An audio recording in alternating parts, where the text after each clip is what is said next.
Boa tarde a todos, boa noite ou bom dia, dependendo do momento que você vai ver. Nós estamos iniciando o estudo do Livro dos Espíritos na parte quarta, capítulo 1, Funções, olha, Punições e Prazeres Terrenos, no subtítulo Medo da Morte, questões 941 e 942. Veja, o medo da morte. É interessante isso, que todo mundo quer ir para o céu, mas ninguém quer morrer. Tem até uma música que fala isso. Né? Todo mundo quer ir para o céu, mas ninguém quer morrer. Então, nós vamos para a questão. Ela pergunta o seguinte: para muitas pessoas, o medo da morte é uma causa de perturbação. Olha que interessante. De onde vem esse medo, se elas têm um futuro pela frente? Então, antes eu dividi a questão em duas. Para muitas pessoas, o medo da morte é uma causa de perturbação. Por que o medo da morte? Se a pessoa tem no seu pensamento, na sua ideia, no seu sentido, na sua certeza, apenas uma existência, quando ela morre, ela deixa de existir. Bom, por que ela teria medo de morrer, então, se ela não vai existir mais? Porque ela gostaria de ficar aqui para sempre? Porque, de alguma forma, ela vai se desconectar dos seus entes queridos, da família, daquilo que ela considera importante aqui no mundo material? Será que ela tem medo porque em algumas culturas, ou em todas elas, mesmo que a existência seja uma só, existe um depois, existe um pós. A pessoa morre, falando da pessoa, tá? A pessoa morre e vai para algum lugar. Céu, Valhalla, Montes Elíseos, Hades, Inferno, ela vai. Então, a pessoa que morre, ela vai para onde? Então, pode ser também que a incerteza do futuro, a incerteza de para onde ela vá, cause alguma apreensão, cause uma perturbação. Porque muitas vezes, em determinadas ou muitas situações, o desconhecido nos assusta. Se a criatura está aqui, vivendo tranquilamente bem, né? Podendo fazer as coisas que ela gosta de fazer, realizar as coisas que ela quer fazer, aí ela vai morrer, vai deixar tudo isso, como é que vai ser no pensamento dela? Então, esse desconhecido vai causar uma perturbação. Esse medo teria uma origem semelhante a isso. Então, complementando a pergunta, de onde vem esse medo se elas têm o futuro pela frente? Mas que futuro é esse? Ela acredita em quê? Ela sabe que, de repente, vamos trazer aqui os dois símbolos conhecidos bastante no Ocidente. Se ela for para o céu, ela vai ter um momento, uma vida de contemplação. Vai estar lá contemplando, tocando harpa nas nuvens, feliz, pulando de uma nuvem para outra. Beth gosta, né? Pulando de uma nuvem para outra, mas distante ou afastada daquela pessoa que lhe foi cara no coração, mas que não teve o mesmo desempenho, foi para o outro lado. Aquele que a gente nem fala o nome, mas ela foi para lá. Vai ficar afastada para sempre. E que futuro é esse, então? Sem futuro, não é? Então, pode ser que esse medo venha daí também. Ficar distante daquelas pessoas que me foram caras ao coração. Então, vamos aqui dar uma olhadinha na resposta. Não existe fundamento para semelhante medo. Por que ele fala isso? Mas o que o homem quer? Ele quer o quê? Desde a infância, as pessoas são convencidas de que existe um inferno e um paraíso. Olha que interessante. E é mais provável elas irem para o inferno do que entrarem no paraíso. Então, a gente está num momento, num mundo onde as pessoas, ele está dizendo aqui, é mais provável, quer dizer, elas têm quase certeza que vão para um lugar que não é um lugar legal, que elas vão ficar em dor, em sofrimento, nos mármores, naquela coisa toda. Repetindo. Desde a infância, as pessoas são convencidas de que existe um inferno e um paraíso, e que é mais provável elas irem para o inferno do que entrarem no paraíso, visto que também lhes é dito que aquilo que está na natureza é um pecado mortal para a alma. Confundir tudo. Caramba. Aí a pessoa cresce ouvindo essas coisas. Olha, se você fizer isso, se você não seguir esse caminho, se você descumprir isso, você vai. É um determinismo. Você vai para esse lugar. Não quero morrer. Não vou. Eu ainda não tenho condições de fazer as coisas corretas, fazer as coisas certas, aquele negócio lá do Paulo, né? O que eu quero, tal, não faço, tal. Eu sei que ainda eu tenho dificuldade, é um desafio para mim. Mas como eu venho ouvindo desde criança que se eu não cumprir isso, eu vou para aquele lugar quente ou frio, não sei, aquele lugar ruim, que não seria um lugar agradável, eu não vou querer ir. E a única forma de eu não querer ir, que eu acho, é não morrendo. E esse não morrer é impossível. Ninguém fica para semente. Então, é um processo natural. Então, como eu sei que eu não tenho condições de ir para um lugar bom, e eu sei que eu ainda estou sintonizado com a energia que vai me levar para o lugar ruim, eu passo a ter medo de morrer. Porque eu não quero ir para aquele lugar. Mas eu não posso evitar a morte.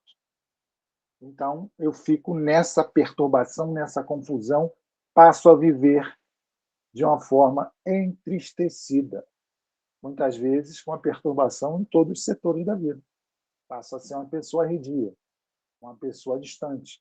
Muitas vezes, dependendo da situação, essa pessoa desenvolve um quadro depressivo, porque ela está em conflito o tempo todo. E ninguém dá uma outra orientação.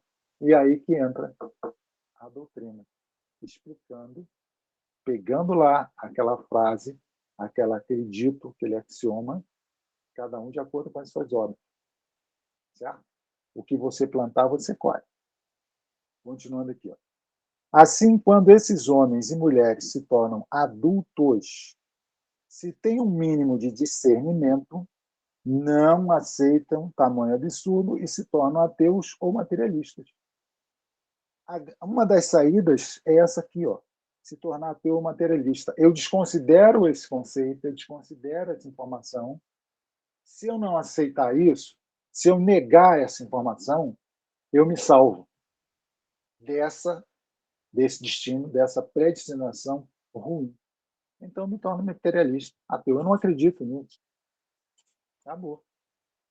Eu não vou para um lugar onde eu ficaria afastado, apartado daqueles de quem eu gosto e das coisas que eu gostaria de fazer. É uma forma de me proteger. Mas adianta? Não, porque eu vou cair no nada também. Tá? É desse modo que são levados a acreditar que, além da vida presente, nada existe. Né? Então, às vezes, atuando na nossa casa, com esclarecimento fraterno, chegam espíritos que eles não estão ali porque eles querem ir para um lugar melhor, porque eles querem encontrar alguém. Eles chegam ali porque eles estão presos no nada. Eles não têm a continuidade da vida, estacionam, chegam ali em perturbação e confusão. Aí você tem que explicar, tem que falar para eles que a vida além da vida. E essa criatura tinha um corpo que esse sim pereceu, e esse sim foi embora. Mas era um espírito imortal que terá muitas oportunidades para frente. Digamos que seja nesta oportunidade que ela tem de esclarecimento. Aí a gente pode pensar assim, por quantas encarnações ela desenvolveu esse conceito? Por quanto tempo ela ficou fugindo da possibilidade, sem saber, de evoluir e crescer um pouquinho mais? Chega a ser um tanto quanto desolador, né? Porque ela vai para o nada. Não tem nada depois, nenhuma esperança, né? Então, ela faz esse movimento, esse pensamento, mas também acaba se isolando, se colocando numa posição de nada existir. Ó, quanto aos que persistem em suas crenças de infância, esses temem um fogo eterno que deverá queimá-los sem os consumir. Aí não tem opção para ninguém. Não ficou bom também. Ou você vai para um lado, ou vai para o nada, ou vai para o outro e vai queimar ali eternamente. Para o justo, olha só que interessante, a morte não traz nenhum temor. O justo é aquela criatura que mais ou menos já entende alguma coisa ou já passou desse estágio. Ele sabe que é um espírito imortal, sabe que o corpo é um veículo que ele utiliza para poder realizar as coisas aqui no planetinha, para construir novos laços de relacionamento, resgatar pessoas, ser resgatado por pessoas, construir uma história nova. Ele sabe, esse é o justo. Seria aquele homem de bem, aquela criatura que já tem um pequeno despertar de sua consciência. Então, ó, para o justo, a morte não traz nenhum temor, porque ele sabe que ele continua depois numa situação melhor ou pior, vai depender do que ele plantou. Então, ele já tem essa informação. Agora vem um troço interessante que foi falado aqui. Ó. Por quê? Com a fé que possui, com a confiança, com a certeza que ele tem a certeza do futuro. A fé faz isso. A esperança da qual é portador lhe traz um esperar de uma vida melhor. Então, ele tem fé, tem esperança. E a caridade que praticou lhe dá a certeza de que não encontrará no mundo dos espíritos nenhum ser do qual precise temer o olhar, aquela figura mística, né?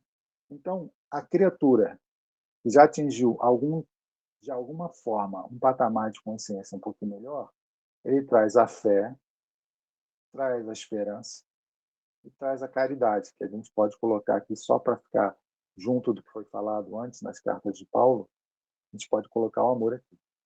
Tá? Então, isso liberta. Isso faz com que essa criatura chegue mais adiante com tranquilidade, com entendimento, com esperança de renovar-se ao longo desses anos que estão por vir. Paulinho levantou a mão aí. Quer falar, senhor Paulinho? Ô, mestre, tudo bom? Tudo bem? Ô, Celso, duas palavrinhas que eu queria que você desse uma orientação a mais aí sobre a seguinte questão: temor da morte e a culpa, as culpas, né? Ou as responsabilidades que estão enraizadas lá no nosso espírito. E temor da morte e apego. Sim. O senhor quer Dá que eu para fale tu agora? orientar a gente sobre isso aí? Então, Olha, tá bom. Olha só. A culpa e o apego, né? Com o temor da morte. A criatura que é ligada ao mundo material, gosta muito do mundo material.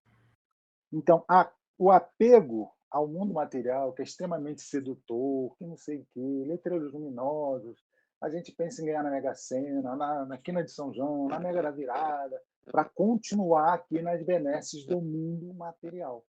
Então, essa pessoa se apega de tal maneira, de tal forma, que a certeza para ela é essa. E se ainda mais, se ela trouxer a ideia de um mundo, de uma encarnação só, aí, meu irmão, fecha a conta. Porque, veja bem, como é que eu vou largar isso tudo aqui? Não vou, não vou. Trago para você o exemplo do jovem rico. Lembra?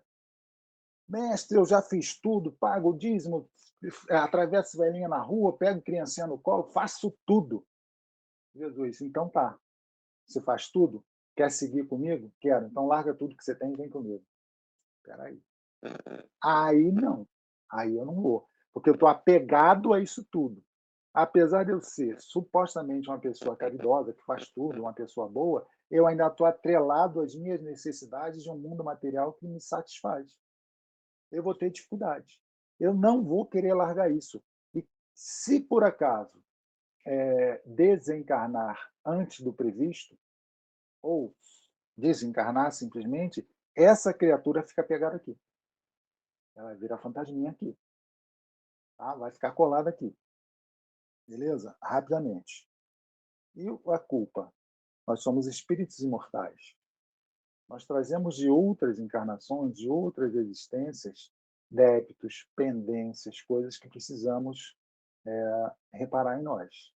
E muitas vezes nós trazemos uma bagagem cheia de situações que nos colocaram numa posição de erro, de interpretação errônea da lei naquele momento.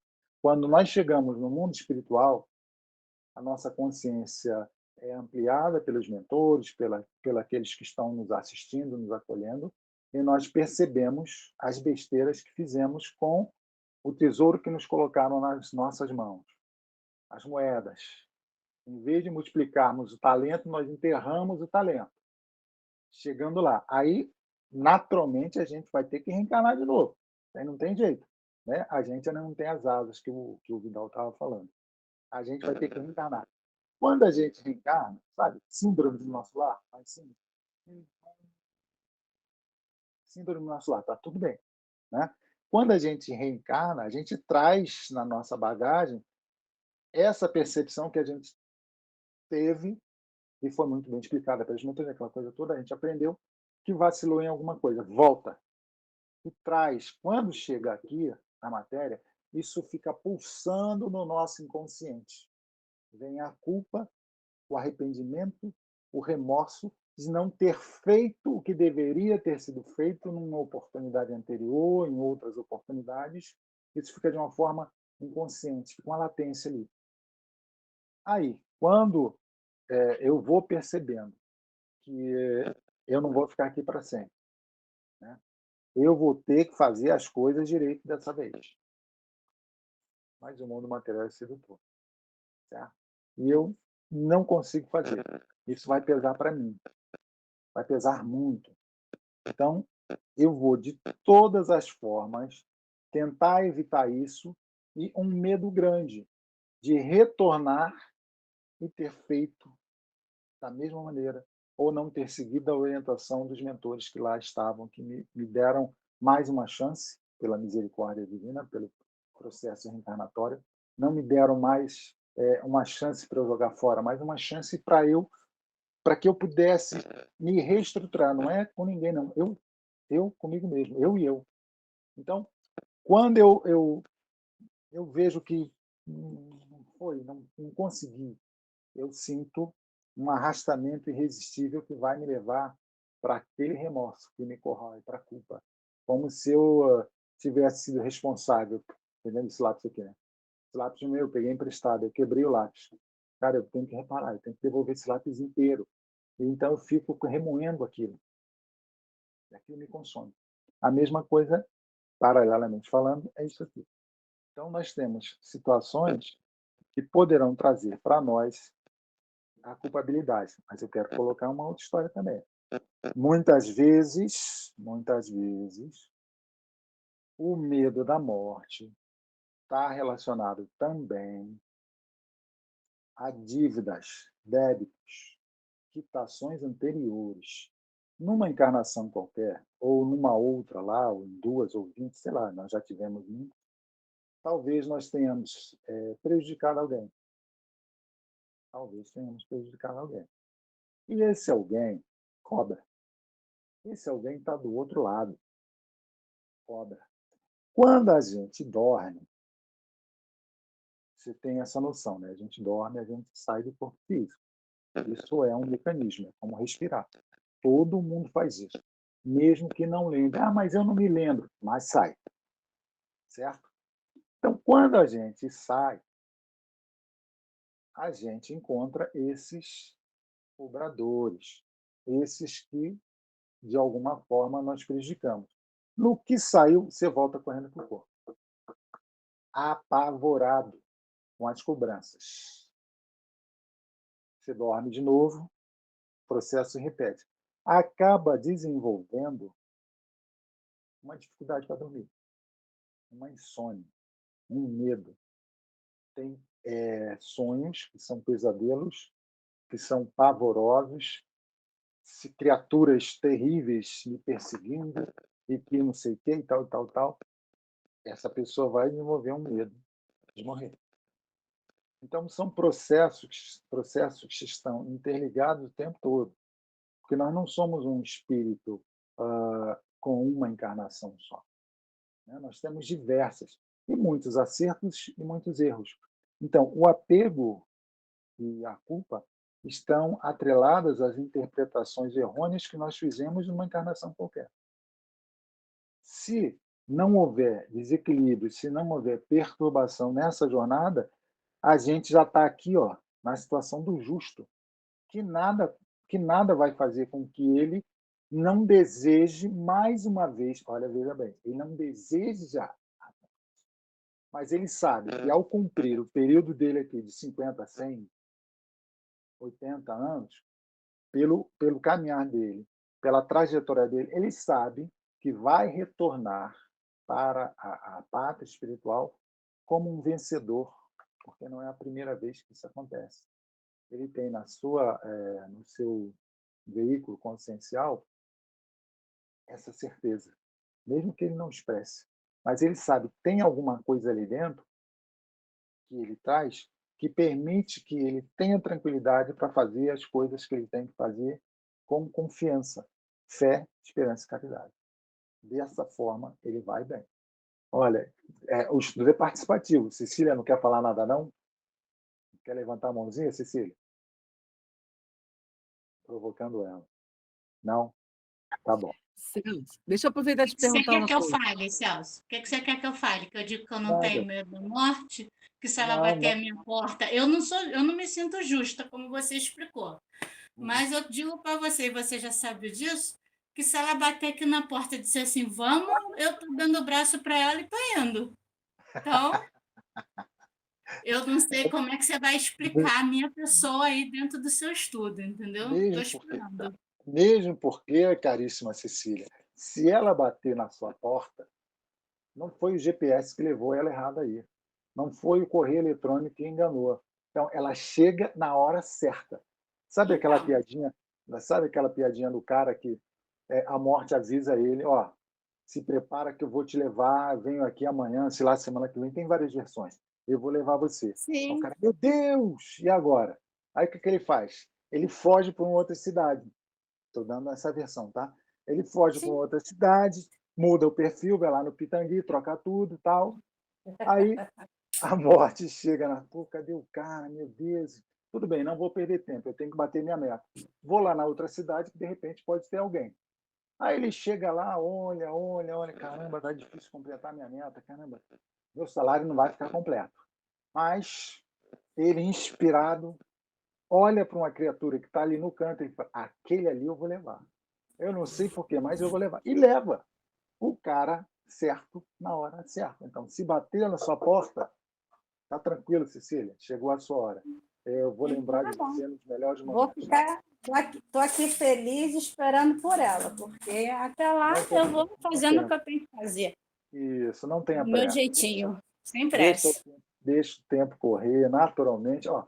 Deixa acontecer naturalmente, tá? É cheio de graça, tá bom, então, Só Ave Maria, mas a gente dá vou, um jeitinho. Fala, vou fala, Beth. Oi, Celso. Quando a gente está falando sobre esses assuntos, né, eu acho que também é por aí, né? Já tive uma conversa uma vez de mim com a divindade como um todo, vou chamar assim.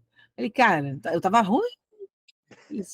Tudo bem, se lá está na hora, então vamos. Agora, se não é, me dá a chance de, né, de continuar meu trabalho aqui, que eu também acho que é por aí, né? A gente vem com nossas tarefas a cumprir, a gente faz sempre. Acho que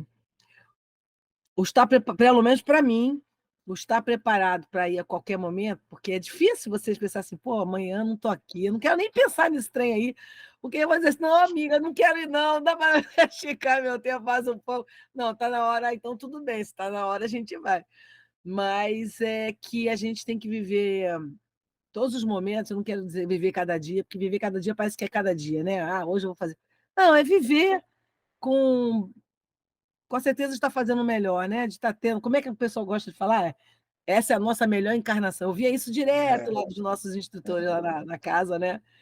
Essa é a nossa melhor encarnação, é o nosso melhor momento. Vamos fazer o nosso melhor para que a gente possa chegar o mais perto dos 100% do projeto reencarnatório, porque eu acho que deve ser muito difícil chegar lá. Só aqueles que fazem aquela encarnação que zera, né? Que zera tudo, pá, completista, lembra o nome, né? Só para os completistas.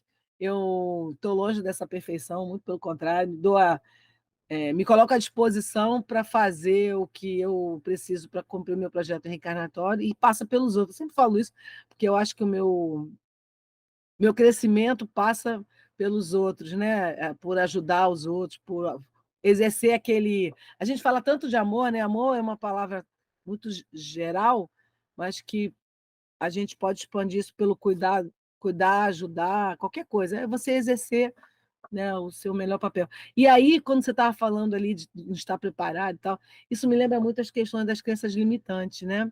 Já te passo a palavra, Cecília, só um pouquinho. A crença limitante tem muita gente que deixa a gente, conhecimentos ou educação, ou seja qual for a sua origem, te coloca umas ideias na cabeça que aí faz aquele papel do, né? E não era assim, não vou pular como é que é? De nuvem em nuvem com a harpa na mão, né? Não é nada disso, muito pelo É, contrário. e essas crenças limitantes, essas ideias que travam o pensamento e arrebentam o Sim, emocional, elas são colocadas lá na infância. Você vem com isso, desde cedo vem sendo doutrinado, vem ouvindo isso. Então, é isso. Né? é a verdade, né? Fica sendo uma verdade absoluta e a gente tem que estar muito preparado para ouvir o que o outro tem a dizer e ver que a opinião daquele outro é um pouco diferente da minha, mas de repente ela pode convergir em algumas, né? E a gente aprender, né? Eu acho que a gente tem que estar aberto a aprender, né, gente? Eu sempre gosto de falar isso porque a gente escuta, especialmente quando são pessoas de religiões diferentes, a gente às vezes chega no mesmo Deus único que só tem nomes diferentes, e a pessoa nasceu num país diferente, ela vê aquilo de uma maneira diferente. O nada, se eu não me engano, o nada, para algumas religiões, é o tudo, né? Eu lembro do nosso Tem o outro nada, tem o palestrante, sono eterno. e isso, e ele quando falava assim, ah, você vai para onde? Você vai para o nada, mas o nada é o quê? É o tudo. Então você fica, como assim? O tudo é o nada é o tudo. E, na verdade, é como se você voltasse para essência. Aí um vai dizer é o útero. Então, cada um vai dar um nome para onde você vai voltar, para aquela grande essência, sem a gente falar nas nossas situações enquanto. Daí a Espírito importância que da temos muito o que fazer ainda, né? Que a gente vai estudar para voltar ainda, né? daí a importância dos nossos estudos, a gente cada vez mais desenvolver um pensamento que amplia as possibilidades, não fecha nas crenças limitantes. Exatamente. Isso é o longo, não tem como. Se hoje existem pessoas no mundo que ainda estão com outro entendimento, está tudo certo, elas estão no momento delas. Isso Está aí, cada tudo um no seu certo, momento. Isso tudo aí. certo. Deixa eu É. complementar aqui um comentário do Kardec. Pode falar. Depois você Comentário fala. do Cacá. Ó, o homem materialista, mais ligado à vida do corpo do que à vida do espírito, tem na Terra todas as suas penas e todos os seus prazeres materiais. Sua felicidade consiste na satisfação momentânea de todos os desejos. Ele é feliz aqui. É momentâneo. Ele não se apercebe que isso é passageiro, mas ele vive intensamente isso.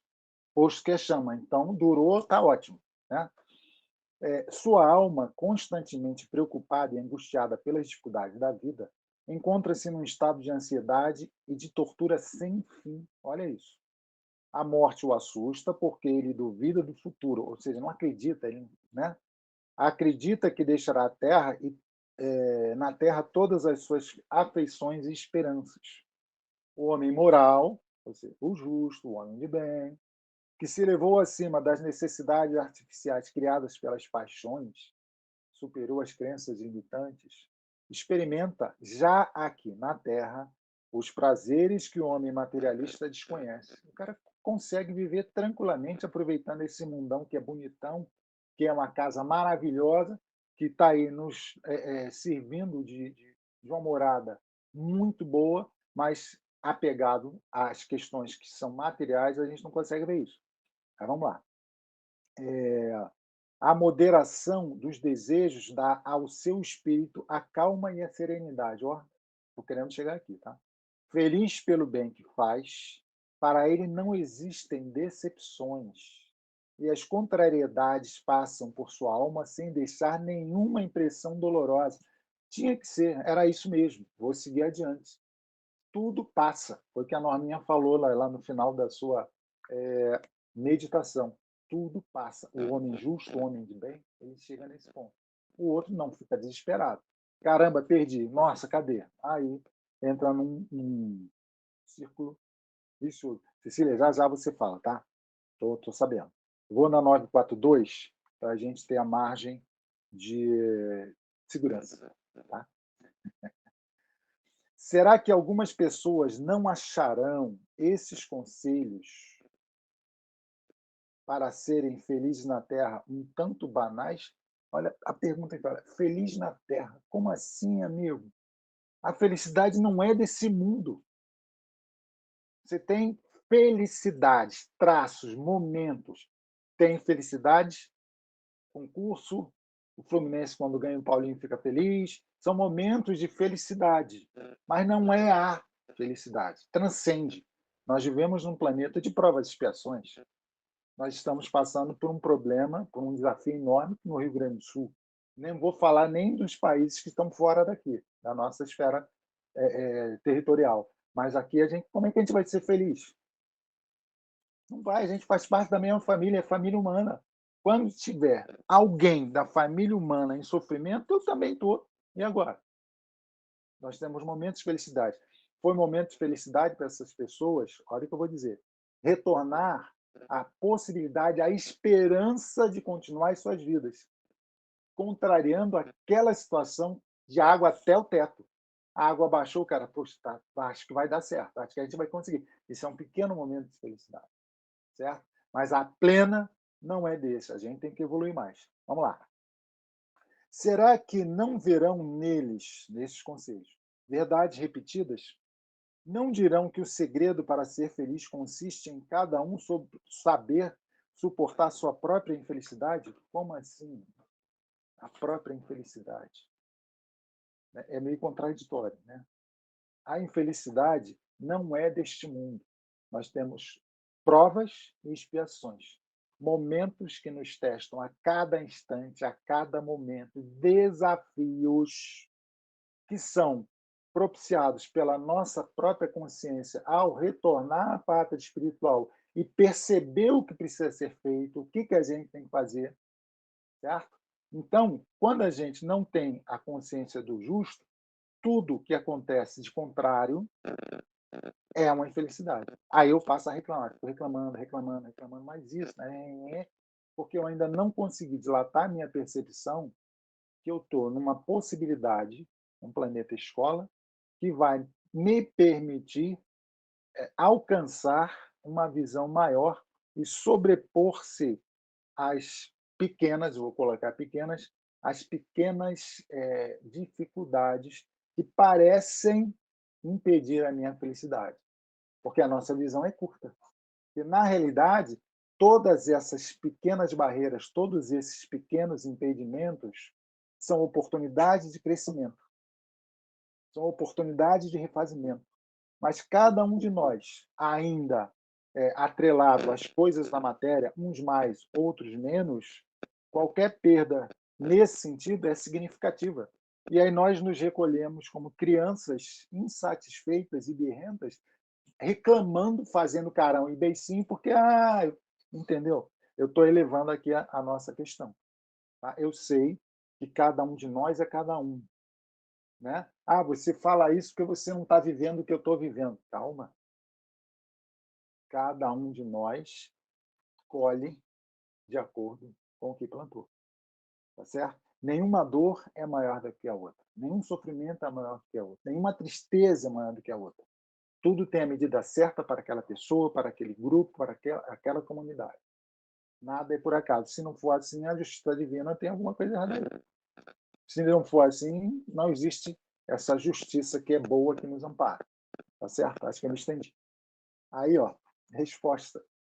Existem muitos que dirão exatamente isso, e não serão poucos. Mas estes são como certos doentes, olha isso, para os quais o médico prescreve a seguinte dieta. Gostariam de ser curados sem remédios e continuar predispostos a novas indigestões. Sabe como é que é? É o ganho secundário. Né? Eu vou... se tirar aquilo, eu vou perder a possibilidade de ter atenção sobre mim. Então, eu fico reclamando, mas, na realidade, eu não faço nenhum movimento contrário. Eu vou apostar na infelicidade. Está vendo? Eu já sabia. Isso sempre foi assim. Comigo é isso, comigo é aquilo, mas não faz um movimento contrário. Então, o ideal seria que fizéssemos um movimento contrário, mas nós estamos caminhando. Nós vamos chegar lá, certo? Cada um no seu passo. Tem uma letra do Lulu Santos, não sei se vocês são dessa época do Lulu Santos, vão lembrar. Ele fala assim, ó, assim caminha a humanidade, com passos de formiga e sem vontade. Né? Como é que a gente quer andar? Qual é a nossa vontade? Qual é a nossa disposição? E é isso que a gente vai buscar o tempo todo nesses encontros e em outros mais.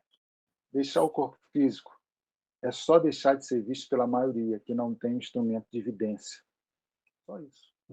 Agora, como a gente vai passar a informação que a gente tem, o conhecimento que a gente vai cair num momento de perturbação, de confusão, sem saber o que está acontecendo. Imagina o povo que vai atrás do trio elétrico, está felizão atrás do trio elétrico, de repente, cadê o trio elétrico? Cadê? O cara fica desesperado, perdido. Ele perdeu o trio elétrico, não sabe para onde vai, não é? Porque o foco dele era aquele.